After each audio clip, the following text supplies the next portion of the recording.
It's amazing. The whole thing is incredible. It's like mind-blowing. So I've never been in an experience like that where it's like my imagination surrounding me. Yeah, I feel like I need a minute to like digest.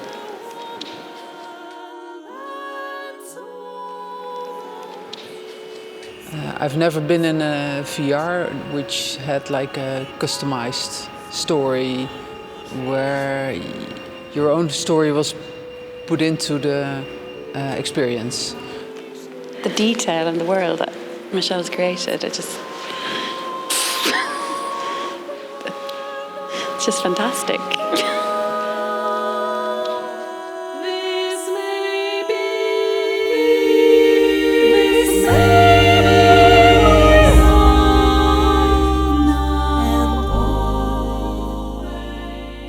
One of the things that excites me in VR is that you can really tell a different type of story. A story where the audience member is much more than an observer, but an actual part of the narrative. VR enables me to tell stories that I can't tell otherwise. On an opera stage, for example. He has everything in his head. That's always where it starts. It starts with an idea that Michel has or a story he wants to tell. Then I am there to ask questions, to even help him develop the storyline. And sometimes in the process I feel like, how are you going to do this? It's fun, just totally different than being on a stage. And you have to imagine performing for people that look at you live.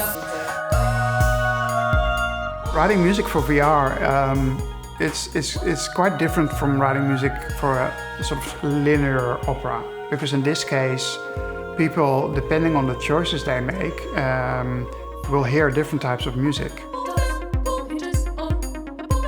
We made digital models, so we made digital twins, digital copies of the ensemble. You still feel their real personality seep through. Even though it's digital, you can still tell that it's really them. What is so special about this project is that there's such a high quality in music combined with such a high quality in technique.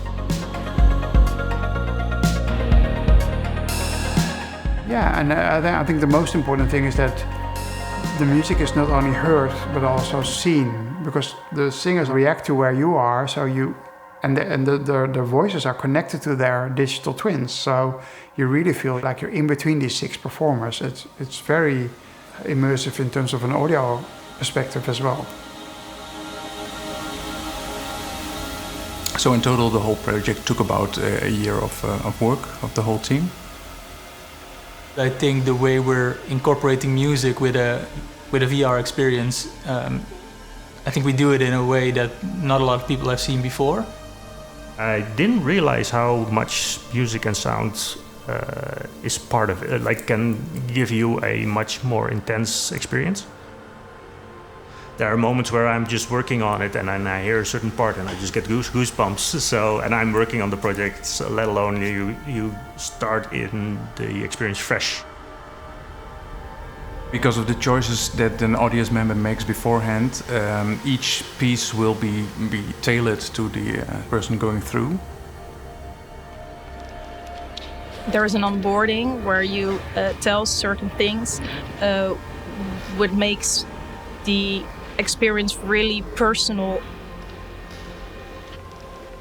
But then also when you're in it, the world around you comes alive, but also depends on which, literally, like, do you go left or right? So in general, you can say in VR, your mind tells you this is not real. When you're facing digital performers and they actually react on you. I think this element of VR, I find that super interesting. After this experience, I think a lot of people might feel overwhelmed at first, but I think that's also the fun and the power of this piece, that it really builds up to a moment, and you want people to feel slightly overwhelmed. The audience member is not just a spectator, but a participant in this world, a protagonist in the opera. I really feel like I've been on a journey. A bit of a cliched thing to say, but yeah, it did touch me. It definitely did.